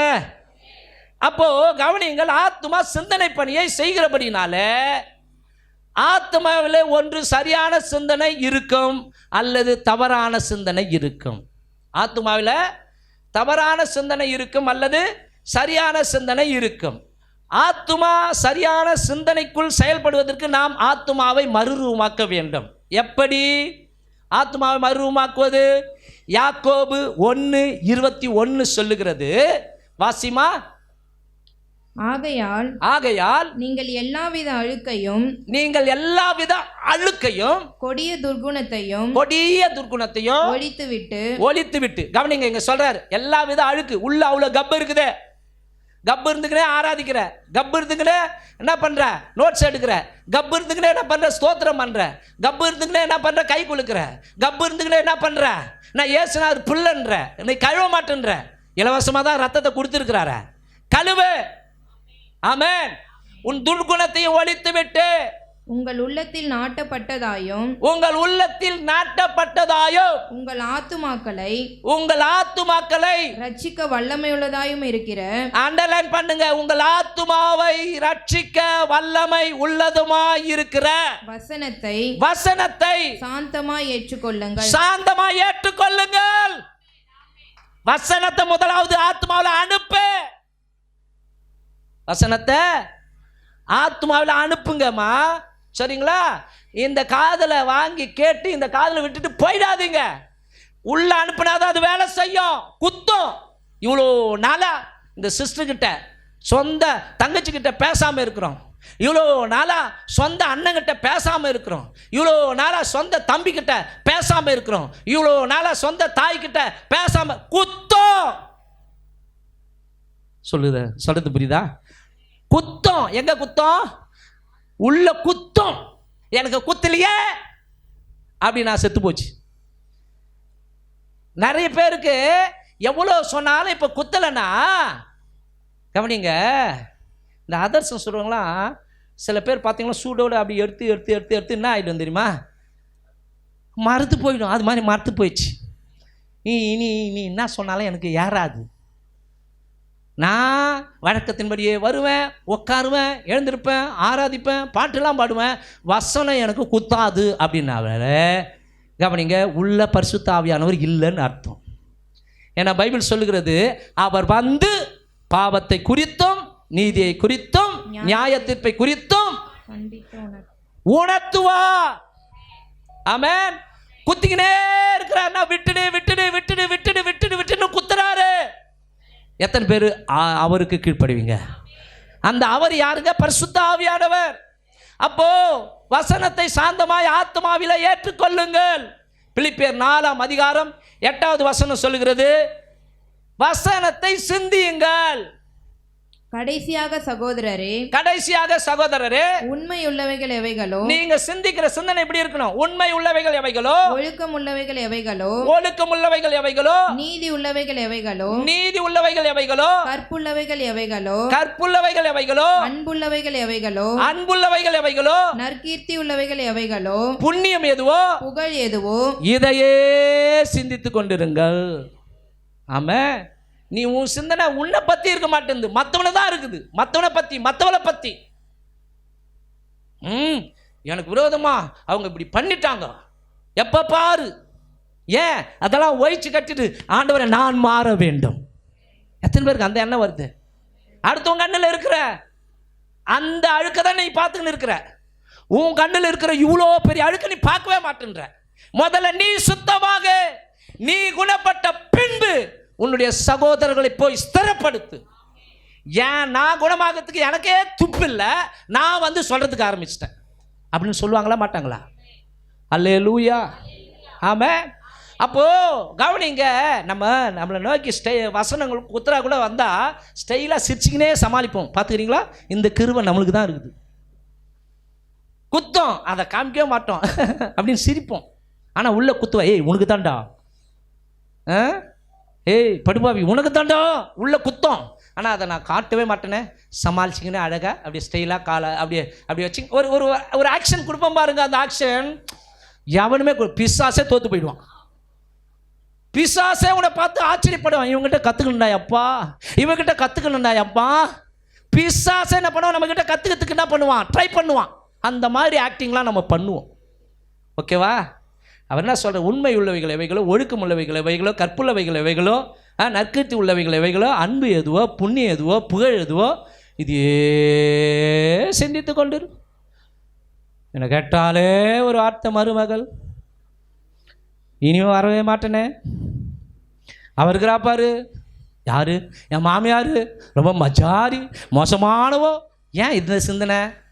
என் நாத்தனார் இருக்கிறா பத்தியா, என் பக்கத்து வீட்டுக்காரன் பத்தியா, போ சொல்ல அவங்க துப்பிட்டு போறானே, யாரை பார்த்து இல்லை என்னை பார்த்து தான். அவன் எங்கேயோ துப்பி விட்டு போயிருப்பான். நீ என்ன பண்ணுற, உடனே சிந்தனை பண்ணி எப்படி செய்து பாருங்க வேலை. என்னை பார்த்து தான் துப்பனா வரட்டும், இன்னைக்கு அண்ணன் தம்பியெல்லாம் கூட்டாந்து வச்சுக்கின்னு ஒரு கலாட்டா பண்ணிடுறேன். என் பலம், என் செல்வாக்கு, என் படை, நான் யாரு தெரியுமா? நீ யாரு? உள்ள வருது பாருங்க சிந்தனை. என் குடும்பம் என்ன தெரியுமா, என் பேக்ரவுண்ட் என்ன தெரியுமா, என் சப்போர்ட் என்ன தெரியுமா, தோ போறேன் நீ அண்ணன் தம்பி வீட்டுக்கு ஒரு படையே தட்டிக்கின்னு வரேன். என்ன சிந்தனையே மாறல. கடவுள் கற்றுக் கொடுக்குறாரு. இந்த உண்மை உள்ளவைகள், ஒழுக்கம் உள்ளவைகள், நீதி, புண்ணியம், புகழ், அன்பு எல்லாம் இந்த வேத வசனத்தில் தான் இருக்கிறது. இதை சிந்தனை செய், நல்ல சிந்தனை வரும். எத்தனை பேர் ஆமேன்னு சொல்றீங்க? அடுத்து ஒரு வசனத்தை வாசிப்போம். யோசுவா புஸ்தகம் 1ஆம் அதிகாரம் 8வது வசனம், சங்கீதம் 1:3. இந்த 2 வசனத்தை வேகமா வாசிமா. இந்த நியாயப்பிரமாண புஸ்தகம் உன் வாயை விட்டு பிரியாதிருப்பதாக, இதில் எழுதி இருக்கிறவைகளின்படி எல்லாம் நீ செய்ய கவனமாய் இருக்கும்படி இரவும் பகலும் அதை தியானித்துக் கொண்டிருப்பாயாக. அப்பொழுது நீ உன்னுடைய வழியை வாய்க்க பண்ணுவாய், அப்பொழுது புத்திமானாயும் நடந்து கொள்வாய். கவனிங்க, என்ன சொல்றாருன்னா, வசனத்தை தியானிக்க சொல்லுகிறார். அதாவது அசை போடுதல், மெடிடேஷன். ஆமென், ஆமென். இன்னைக்கு சர்ச்சுக்கு போனியான்னு கேட்குறான்னு வச்சுக்க, போனேன் உடனே பாஸ்டர், அந்த பாஸ்டர் இருக்கிறானே குத்தி குத்தி பேசுகிறான்பா. என்ன பாஸ்டர் குத்தி குத்திலாம் பேசலை, வசனத்தை தான் பேசுகிறேன். வசனம் உன்னை குத்துதுன்னா விட்டுடு. அவர் ஆவியானவர் சொல்லி காட்டுறாரு, உன்னை நேசிக்கிறாரு. ஆமென். உனக்கு அறுவை சிகிச்சை செய்கிறாரு. என் மகளே, உன் உள்ளமும் நல்லா இருக்கணும், உன் சரீரமும் ஆரோக்கியமாக இருக்கணும். ஆமென். அப்போ கவனிங்க, இரவும் பகலும் அதை தியானித்து கொண்டிருப்பாயாக. மாடு புல்லை நல்லா மேயும், பார்த்துக்கிறீங்களா? மேய்ஞ்சிட்டு கட்டி போடுற இடத்துல அது பாட்டுன்னு என்ன பண்ணோம், அப்படின்னு அசை போடும். நம்ம கூட எதை கேட்குறோம், கர்த்தருடைய வார்த்தையை கேட்குறோம். வீட்டில் போனவொடனே கவனிங்க, சாப்பிட்டு படுத்துட்டு என்ன பண்ணிக்கிறோம், செல்ஃபோனை எடுத்துக்கிறோம். வாட்ஸ்அப்பை ஓப்பன் பண்ணு, எவனா அனுப்பியிருப்பான், வசனங்கள் பார்க்குறேன், வசனங்கள். ஓகேவா? யூடியூப்பை பார்ப்போம், அடுத்தது ஃபேஸ்புக்கை பார்ப்போம், அடுத்தது இன்ஸ்டாகிராமை பார்ப்போம், அடுத்தது ட்விட்டர் பார்ப்போம். நீங்கள் வேற என் செல்ஃபோனே இல்லை, நான் பக்கத்து வீட்டுக்கு போவேன். பக்கத்து வீட்டில் போய் அக்காவை கேட்பேன், அக்கா 2 நாளாக நான் வரல, 2 நாளாக இந்த அக்கம் பக்கத்தில் என்ன நடந்துருக்குது சொல்லு பார்க்கலாம். அப்படி இல்லை. சர்ச்சில் என்ன கற்றுக் கொடுத்தாங்க, வேத வசனம் என்ன சொல்லுது, உண்மை உள்ளவைகள், ஒழுக்கம் உள்ளவைகள், கற்புள்ளவைகள், நீதி உள்ளவைகள், புண்ணியம், புகழ், இதையே சிந்திக்க சொல்லுது. இதை மாதிரி ஒரு வாரம் சிந்திச்சு பாருங்க, உங்க மனசு மனரம்யமாக இருக்கும், உங்களுக்கு விசுவாசம் வளர ஆரம்பிக்கும். உங்கள் பட்சத்தில் விசுவாசம் இருந்தால் ஆண்டவருடைய பட்சத்திலிருந்து ஆசீர்வாதங்களும் அற்புதங்களும் இறங்கி வரும். ஹல்லேலூயா, ஆமென். ஏங்க இப்படி மாறக்கூடாது? எத்தனை பேர் ஆமென் சொல்றீங்க? சரி, ஓகே. இந்த காரியத்தை தான் பெராயா பட்டணத்தார் செஞ்சாங்க. அப்போஸ்தலர் புஸ்தகம் 17ஆம் அதிகாரம் 11வது 12வது வசனங்களை வாசிக்கும் பொழுது அங்கே வேதம் சொல்லுகிறது, அந்த பட்டணத்தார் மனோவாஞ்சையாய் வசனத்தை ஏற்றுக்கொண்டு, பாருங்க, ஏற்றுக்கொண்டு காரியங்கள் இப்படி இருக்கிறதா என்று, வசனங்கள் சத்தியங்கள் எல்லாம் இப்படி சொல்லப்பட்டிருக்கிறதா என்று தினந்தோறும் வேத வாக்கியங்களை ஆராய்ந்து பார்த்ததினால் தெசலோனிக்கையில் உள்ளவர்களை பார்க்கிலும், தெசலோனிக்கிய பட்டணத்தில் இருக்கிறவர்களை பார்க்கிலும் நற்குணசாலிகளாய் இருந்தார்கள். மறுரூபம் ஆயிட்டாங்க. பாருங்க, கையை தட்டுவோமா? உங்களுக்கு நற்குணசாலிகளாய் மாறிட்டாங்க. அப்போ வேத வசனங்களை சொல்லும் பொழுது அந்த வசனங்கள் என்ன சொல்ல வருகிறது என்று நம்ம என்ன பண்ணணுமா, சிந்தனை பண்ணிக்கொண்டே இருக்கணும். இன்னைக்கு தூக்கியாந்தோமா பைபிளை? தூக்கி போய் 10:30 மணிக்கு வச்சோமா, தொடவே மாட்டோம். எப்போ தொடுவோம்? தெரியாதனமா அதில் சீப்புக்கு எதனா வச்சுட்டு இருந்தா சீப்பை தேடுவோம், சீப்பை காணமே. அப்போ யோசனை, ஆண்டி நாத்திகம்மா இன்னைக்கு என்ன பண்ண, நானே சீப்பை பைபிளில் வச்சிட்டேன் அப்படின்னு போய் பைபிளை தேடுவோம். அப்படிலாம் இருக்கக்கூடாது. சரிங்களா? ஹல்லேலூயா. சில பேருக்கு பைபிளில் பணத்தை வச்சா கொட்டுன்னு கொட்டும். ஆக பைபிளில் பணத்தை வைப்பாங்க, கொட்டவே கொட்டாது. ஆமென். பைபிளில் இருக்கிற வார்த்தைகளை உன் இருதயத்தில் ஏற்றுக்கொண்டு அதை திங்க் பண்ணு, அதை சிந்தனை பண்ணு, உன் காரியங்களை கர்த்தர் வாய்க்க பண்ணுவார். ஹல்லேலூயா. ஆமென். அந்த 18வது வசனத்தையும் வாசிமா, அடுத்த வசனத்தையும். அதனால் அவர்களில் அநேகம் பேரும் கனம் பொருந்திய கிரேக்கரில் அநேக ஸ்திரீகளும் புருஷர்களும் விசுவாசித்தார்கள். ஹல்லேலூயா. அவங்க கவனிங்க, ஆராய்ச்சி பண்ணதினால, தியானம் பண்ணினதுனால கனம் பொருந்திய அநேக கிரேக்கர்களும் அநேக ஸ்திரீகளும் புருஷர்களும் தேவன் மேல் விசுவாசத்தை வைத்தார்கள். ஹல்லேலூயா. அப்போ ஆத்மாவுக்கு சிந்தனை பண்ணி வருகிறது. சிந்தனை ஆத்மாவில் உண்டாகி இருக்கிறது. அப்படி தானே? ஆத்மா தானே சிந்தனை பண்ணி செய்கிறது. நான் முடிக்க போகிறேன். ஆமாவா இல்லையா? அப்போது கவனிங்க, ஆத்மாவுக்கு சிந்தனை பண்ணி எங்கிருந்து வருகிறது? இப்படி ஒரு கேள்வி கேட்டால், ஆத்மாவுக்கு யோசிக்கிறேன் இல்லையா, ஆத்மாவுக்கு சிந்தனை பண்ணி எங்கிருந்து வருகிறது? குறித்து கொள்ளுங்கள், 2 இடத்திலிருந்து வருகிறது. 2 இடத்திலிருந்து சிந்தனை பண்ணி வருகிறது. ஒன்று வெளியிலிருந்து. வெளியிலிருந்து என்றால் ஐம்புலன்கள் மூலம் வருவது. வெளியிலிருந்து வருவது, பார்ப்பது, கேட்பது, நுகர்வது, சுவைப்பது, தொடுவது. இதன் மூலமாய் உள்ள என்ன ஆகுது? சிந்தனை பண்ணி ஸ்டார்ட் ஆகுது. அடுத்து உள்ளே இருந்து வருவது. உள்ளே இருந்து வருவது, அதாவது இருதயத்தின் உள்ளிருந்து, அதாவது இருதயத்திற்குள் வசனம் இருக்குமானால் அந்த வசனத்தின் மூலம் இருந்து வருவது, உள்ளிருந்து வருவது. உலகம் உள்ள இருந்துன்னா அதை குறித்த சிந்தனை தான் வரும். எண்ணத்தை உண்பேன், எண்ணத்தை குடிப்பேன், எண்ணத்தை உடுத்துவேன் அப்படின்னு உலக காரியம் உள்ளத்தில் இருந்தால் அதுதான் வரும். அப்போது ஆத்மாவுக்கு சிந்தனை பண்ணி 2 இடத்திலிருந்து வருகிறது. ஒன்று வெளியே இருந்து, அப்படின்னா ஐம்புலன்கள் மூலமாய். இன்னொன்று உள்ளே இருந்து, அப்படின்னா வேத வசனத்தை வாசித்து உள்ள ஸ்டோர் பண்ணும் பொழுது, அதை நம்ம திங்க் பண்ணும் பொழுது நல்ல சிந்தனை வரும். ஹல்லேலூயா. ஆமென். இப்போ எதற்கு நாம் இடம் கொடுக்கிறோமோ அதுதான் நடக்கும். எதற்கு நாம் இடம் கொடுக்கிறோமோ, ஐம்புலன்கள் சொல்லுகிற சிந்தனைக்கு இடம் கொடுத்தால் எனக்கு தவறான சிந்தனை உண்டாகும், எனக்கு தவறான விசுவாசம் உண்டாகும், தவறான அறிக்கையை பேசுவேன். ஆனால் இந்த வசனங்களை எல்லாம் உள்ள வைத்திருப்பேன். ஆனால் வசனம் என் கூட பேசும் பொழுது, அதை குறித்து நான் தியானிக்கும் பொழுது எனக்கு சரியான சிந்தனை உண்டாகும், சரியான விசுவாசம் உண்டாகும், சரியாய் நான் பேச ஆரம்பிப்பேன். எத்தனை பேர் ஆமென் சொல்றீங்க? அப்போ கவனிங்க, ஐம்புலன்கள் சொல்வதற்கு இடம் கொடுக்கிறோமா அல்லது வேத வசனங்கள் சொல்வதற்கு இடம் கொடுக்கிறோமா? கொஞ்சம் யோசித்து பாருங்கள். இந்த காலை வேளையில் ஐம்புலன்கள் சொல்வது பொய்யா உண்மையா? Attention please. நிமிர்ந்து உட்காருங்க. இப்போ இன்னும் ஒரு 5 நிமிஷத்தை முடிக்கிறேன். பாஸ்டர் ஐம்புலன்கள் சொல்லுதே ஜுரன்ட்டு, அப்போ அது என்ன பொய்யின்றியா? உண்மைமா? புரியுதுங்களா? ஐம்புலன்கள் சொல்வது உண்மையா பொய்யா? எழுதி கொள்ளுங்கள். 2 விதமான உண்மைகள் இருக்கிறது. 2 விதமான உண்மைகள் இருக்கிறது. ஐம்புலன்கள் சொல்லும் உண்மை, வேத வசனம் சொல்லும் உண்மை. அந்த உண்மைக்கு பக்கத்தில் சத்தியம், பிராக்கெட்டில் சத்தியம்னு போட்டுங்க. வேத வசனம் உண்மை விட சத்தியம். உண்மை பெருசா சத்தியம் பெருசா? ஏம்மா கொடுக்குறேன் போமா, ஏம்மா கொடுக்குறேன் போமா அப்படின்னா போக மாட்டாங்க. சத்தியமாக கொடுக்குறோமான்னா என்ன பண்ணுவாங்க? நம்பி போவாங்க. திரும்பி வந்து அவங்க கேட்குறத நான் கொடுக்கலாம், படுபாவி சண்டாளன் சத்தியம் விட்டாம்பா, புள்ள மேலே சத்தியம் விட்டாம்பா, பொண்டாட்டி மேலே சத்தியம் விட்டாம்பா, இன்னைக்கு கொடுக்காம போயிட்டானப்பா, பேர் கப்படிக்கும். பேரை என்ன பண்ணுவாங்க? ரிப்பேர் ஆக்கிடுவாங்க. சத்தியம் விட்ட மத்தியா அந்த சத்தியத்துக்கு பயந்து என்ன பண்ணுவேன்? கொடுத்துடணும். ஆமாவா இல்லையா?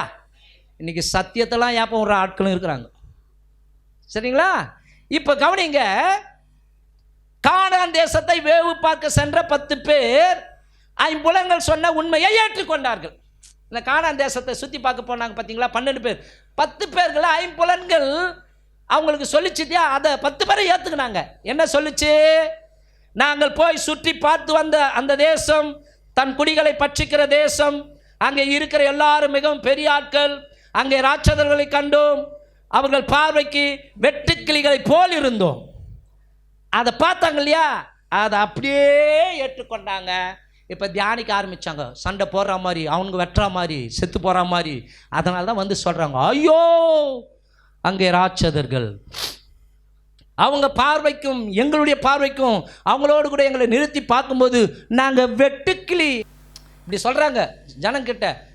அங்கே போனோம் சத்தம் சொல்லுவாங்க, மரணவங்க கண்ணுக்கு புலி ஆட்சி செத்தனை விட கிளி ஆட்சி செத்தவங்க நிறைய. கொரோனா நாட்களில் கொரோனா வந்து செத்தனை விட கவனிங்க, பயத்தில் செத்தவங்க தான் நிறைய பேர், ஹார்ட் அட்டாக் வந்து செத்தவங்க நிறைய பேர். ஓகேவா? பாசிட்டிவ் அப்படின்னு அப்படின்னவங்க அவுட்டு. எத்தனையோ பேர் சூசைட் பண்ணிக்கிறாங்க. ஆமென், ஹல்லேலூயா. நீதிமான் பயப்படாமல் சிங்கத்தை போல தைரியமாயிருப்பான். தேவனுடைய பிள்ளைகள் தைரியமாக இந்த உலகத்தில் வாழ வேண்டும். புறஜாதிகளுக்கு நீங்க தான் ரோல் மாடல். எத்தனை பேர் ஆமென்? சரிங்களா? சரிங்களா? கேட்கத்தோடு கூட இருக்கக்கூடாது. இந்த சத்தியத்தை ப்ராக்டிக்கலாக நீங்கள் என்ன பண்ணணும்? அனுபவத்தில் கொண்டு வரணும். அப்போது இந்த 10 பேர் ஐம்புலன்கள் சொல்லுகிற அந்த உண்மையை ஏற்றுக்கொண்டு அதை சொல்ல ஆரம்பித்தார்கள். ஆனால் 2 பேர் கவனிங்க, ஐம்புலன்கள் சொல்லுகிற அந்த உண்மையை ஏற்றுக்கொள்ளவில்லை. மாறாக கர்த்தர் கொடுத்த வாக்குத்தத்தமான வார்த்தையை நினைவு கூர்ந்தார்கள். கானானை உங்களுக்கு நான் கொடுப்பேன், கானானை நான் உங்களுக்கு கொடுப்பேன் சொன்னார் பத்தியா? அந்த வாக்குத்தத்தத்தை நினைவு கூர்ந்ததினாலே கர்த்தர் இந்த தேசத்தை நமக்கு கொடுத்தார். வந்து சொல்றாங்க, அவர்களை காத்த நிழல் அவர்களை விட்டு விலகி போயிற்று. இவங்க ஃபைட் பண்ணும்போது ஜெயிக்கிற மாதிரியே ஃபைட் பண்ற மாதிரி சிந்திக்கிறாங்க. கர்த்தர் கூட இருக்கிறாரு, உடன்படிக்கை பெட்டி கூட இருக்குது. அதனால ஜெயிச்சிட்டோன்ற அந்த சரியான சிந்தனையினால சரியான விசுவாசத்தை சபைக்கு முன்னாடி சொல்றாங்க. அந்த தேசத்தை காத்த நிழல் அவர்களை விட்டு விலகி போயினது. கர்த்தர் நம்ம கூட இருக்கிறார், அதை எளிதாய் சுதந்தரித்துக் கொள்ளும். அல்லேலூயா. ஆமென். அப்போ இங்க சிந்தனை என்ன பண்ணுது? ஐம்புலன்கள் சொல்லுகிற அந்த உண்மையை ஏற்றுக்கொள்வதை விட வேத வசனம் சொல்லுகிற உண்மையாகிய சத்தியத்தை ஏற்றுக்கொள்ள வேண்டும். அப்போ உண்மை 2 வகைப்படும். ஐம்புலன்கள் சொல்லும் உண்மை, வேத வசனம் சொல்லும் உண்மை. அதாவது உண்மையை விட அது சத்தியமாய் இருக்கிறது. ஏன்னா வசனம் சொல்கிறது, சத்தியத்தை அறிவீர்கள், சத்தியம் உங்களை. வேத வசனத்தின்படி வாழ்ந்தால் உண்மையும் சத்தியமாகும். வேத வசனத்தின்படி வாழ்ந்தால் உண்மையும் சத்தியமாகும். இப்போ சொல்றதை கவனிங்க. உதாரணமாக, யோசேப்பு எகிப்திலே அடிமையாய் இருந்தது உண்மை, அவன் ராஜாவாய் மாறுவான் என்பது சத்தியம். சரீரத்திலே வியாதி இருப்பது உண்மை, என் தழும்புகளால் சுகமானாய் என்பது சத்தியம். கடன் பிரச்சனை இருப்பது ஐம்புலன்கள் சொல்கிற உண்மை, அதை ஏற்றுக்க கூடாது. வேத வசனம் சொல்லுகிறது, நீயோ கடன் வாங்காது இருப்பாய், அநேக ஜாதிகளுக்கு கடன் கொடுப்பாய் என்பது சத்தியம், வாக்குத்தத்தம். சரீரத்தில் பலவீனம் இருப்பது உண்மை, ஐம்புலன்கள் சொல்கிறது. ஆனால் வேத வசனம் சொல்லுகிற உண்மை சத்தியம். உன் பலவீனத்தில் என்னுடைய பலன் பூரணமாய் விளங்கும் என்பது சத்தியம். வாழ்க்கையிலே குறைவுகள் இருப்பது உண்மை. ஆனால் வேத வசனம் உண்மை என்கிற சத்தியம் சொல்லுகிறது, சிங்கக்குட்டிகள் தாட்சி அடைந்து பட்டினியாய் இருக்கும், கர்த்தரை தேடுகிறவர்களுக்கோ ஒரு நன்மையும் குறைவுபடாது. இது சத்தியம். நீங்கள் எதை விசுவாசிக்க போகிறீர்கள்? உண்மையை விசுவாசிக்க போகிறீர்களா, அல்லது வேத வசனங்கள் சொல்லுகிற உண்மையாகிய சத்தியத்தை விசுவாசிக்க போகிறீர்களா? சத்தியத்தை அறிவீர்கள், சத்தியம் உங்களை விடுதலையாக்கும். இங்கிலாந்து தேசத்தில் ஸ்மித் விகில்ஸ்வொர்த் என்கிற தேவ மனுஷன் இருந்தார். அவர் ஒரு பிளம்பர். வலிமையான ஊழியத்தை செஞ்சார். 23 பேரை உயிரோடு கூட எழுப்பினார். அதில் அவருடைய மனைவியும் அடக்கம். அவர் சொல்லுகிறார், நான் காண்கிறதினால் அசைக்கப்படுவது இல்லை, நான் உணர்கிறதினால் அசைக்கப்படுவது இல்லை, நான் கேட்பதினாலும் அசைக்கப்படுவது இல்லை, வேத வசனத்தினால் அசைக்கப்படுகிறேன். என்ன சொல்ற தெரியுங்களா? கவனிங்க. ஸ்மித் விகில்ஸ்வொர்த் சொல்லுகிறார், நான் காண்கிறதினால் அசைக்கப்படுவது இல்லை, கேட்பதினால் அசைக்கப்படுவது இல்லை, உணர்கிறதினால் அசைக்கப்படுவது இல்லை, வேத வசனத்தினால் அசைக்கப்படுகிறேன்.